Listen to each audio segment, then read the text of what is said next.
Hi hello அனைவருக்கும் வணக்கம். I'm Shalini. Welcome to our channel Shal's Kalai ஓவியம்.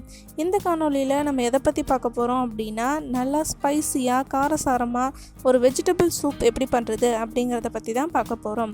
வெஜிடபிள் சூப் செய்கிறதுக்கு தேவையான பொருட்கள்: ஒரு பெரிய கேரட், 4 பீன்ஸ், கால்வாசி முட்டைக்கோஸ், 100 கிராம் பட்டாணி, கால்வாசி பெரிய வெங்காயம், கார்ன்ஃப்ளவர் மாவு 2 ஸ்பூன், பூண்டு 2 பல், பச்சை மிளகாய் 1, எண்ணெய் 1 ஸ்பூன், மிளகுத்தூள் 1 ஸ்பூன், உப்பு, கரம் மசாலா தேவையான அளவு. சரி, வாங்க எப்படி செய்யலான்னு பார்க்கலாம். நம்ம கால்வாசி கட் பண்ணி வச்சுருக்கக்கூடிய கேபேஜை எல்லாத்தையும் ஈவனான சைஸில் கட் பண்ணி எடுத்துக்கோங்க. இதை கத்தியில் கட் பண்ணுறதை விட வாழைக்காய் செய்வரை அதில் சீவினீங்க அப்படின்னா எல்லா காயும் உங்களுக்கு ஒரே சைஸில் நீட்ட வாக்கில் அழகாக கிடைக்கும். அதுக்கப்புறம் கேரட்டையும் இதே மாதிரியே சீவி எடுத்துக்கோங்க. கேரட்டை கத்தியில் கட் பண்ணும்போது உங்களால் இவ்வளோ சன்னமாக கட் பண்ணுறது கொஞ்சம் கஷ்டம். கேரட் மொத்தமாக இருந்தது அப்படின்னா நம்ம எல்லா காய்கறிகளையும் ஒன்றா போட்டு வேக வைக்கும் போது ஒவ்வொரு காய்கறிகளும் ஒவ்வொரு மாதிரி வேகிற டைம் எடுத்துக்கும். அப்போது சில காய்கறிகள் நல்லா குழஞ்சிரும், கேரட் வந்துட்டு நல்லா வெந்திருக்கும். ஸோ அப்படி இருந்தால் சூப் நல்லா இருக்காது. ஸோ எல்லா காய்கறிகளும் ஈவனான சைஸ்லையும் ஷேப்லையும் ஈவனாக வெந்தும் இருக்கணும். அதனால் கேரட்டையும் இதே மாதிரியே சீவி குட்டி குட்டியாக கட் பண்ணிக்கோங்க. அதுக்கப்புறம் 2 பல்லு பூண்டையும் இதே மாதிரியே ஸ்லைஸ் பண்ணி எடுத்துக்கோங்க. அதுக்கப்புறம் நம்ம எடுத்து வச்சுருக்கக்கூடிய அந்த ஒரு பச்சை மிளகாயையும் இதே மாதிரியே சீவிக்கோங்க. இப்படி இதில் சீவும் போது அந்த விதைகள் எல்லாம் வந்துட்டு இந்த மேலே அந்த கிரேட்டர்லேயே நின்றுக்கும். வெறுமனை அந்த தோல் மட்டும்தான் உங்களுக்கு கீழே விழுகும். சூப் செய்யும் போது அதில் அந்த பச்சை மிளகாயோட விதைகள் இருந்தால் நல்லா இருக்காது. அப்படி 1-2 அதில் விழுந்திருந்தாலும் அந்த பச்சை மிளகாய் விதைகளை நீக்கிடுங்க. அதுக்கப்புறம் நம்ம எடுத்து வச்சுருக்கக்கூடிய பீன்ஸை முன்னாடியும் பின்னாடியும் கட் பண்ணிவிட்டு இதே மாதிரியே நல்லா ஸ்லைஸ் பண்ணி எடுத்துக்கோங்க. இந்த காணொலி உங்களுக்கு பிடிச்சிருந்ததுன்னா லைக் பண்ணுங்கள், ஷேர் பண்ணுங்கள், கமெண்ட் பண்ணுங்கள், அப்புறம் சப்ஸ்கிரைப் பண்ணுங்கள். அதுக்கப்புறம் நம்ம எடுத்து வச்சுருக்கக்கூடிய வெங்காயத்தையும் நல்லா இதே மாதிரி சீவி எடுத்துக்கோங்க.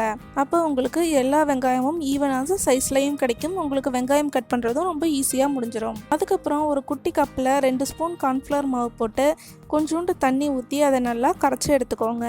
அதுக்கப்புறம் ஸ்டவ் ஆன் பண்ணி ஸ்டவ்வில் குக்கர் வச்சு அந்த குக்கரில் 1 ஸ்பூன் எண்ணெய் ஊற்றி எண்ணெய் சூடானோன்னு நம்ம பொடி பொடியாக கட் பண்ணி வச்சுருக்கக்கூடிய பூண்டை அதில் சேர்த்து நல்லா ஒரு தடவை ஃப்ரை பண்ணிக்கோங்க. அதுக்கப்புறம் நம்ம ஸ்லைஸ் பண்ணி வச்சுருக்கக்கூடிய வெங்காயத்தையும் சேர்த்து நல்லா ஒரு தடவை ஃப்ரை பண்ணிக்கோங்க.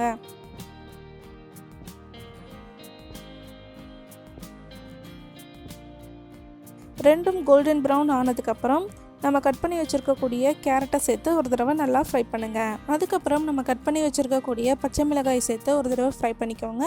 அதுக்கப்புறம் நம்ம கட் பண்ணி வச்சுருக்கக்கூடிய முட்டைக்கோஸை அதில் சேர்த்து நல்லா ஒரு தடவை கிளறி விட்டுருங்க. அதுக்கப்புறம் நம்ம கட் பண்ணி வச்சுருக்கக்கூடிய பீன்ஸை அதில் சேர்த்து நல்லா ஒரு தடவை ஃப்ரை பண்ணுங்கள். அதுக்கப்புறம் நம்ம ஊற வச்சுருக்கக்கூடிய அந்த பட்டாணியை இதில் சேர்த்து நல்லா ஒரு தடவை கிளறி விடுங்க. தேவையான அளவு உப்பு, கரம் மசாலா சேர்த்து நல்லா ஒரு தடவை கிளறி விடுங்க. அதுக்கப்புறம் உங்களுக்கு எவ்வளோ சூப் வேணுமோ அந்த அளவுக்கு தண்ணி ஆட் பண்ணி இதை நல்லா வேக வைங்க.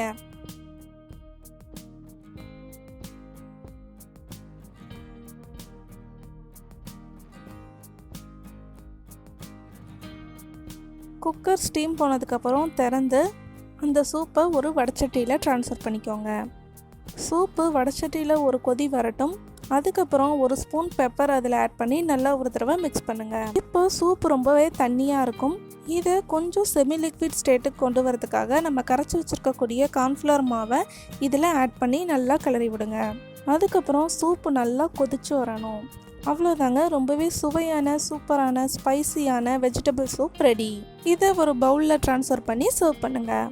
இந்த வீடியோ உங்களுக்கு பிடிச்சிருந்தது அப்படின்னா லைக் பண்ணுங்கள், ஷேர் பண்ணுங்கள், கமெண்ட் பண்ணுங்கள். இது போன்ற வீடியோக்கள் நீங்கள் தொடர்ந்து பார்க்கணும்னு நினச்சிங்கன்னா நம்ம சேனலுக்கு சப்ஸ்கிரைப் பண்ணுங்கள். நன்றி, வணக்கம்.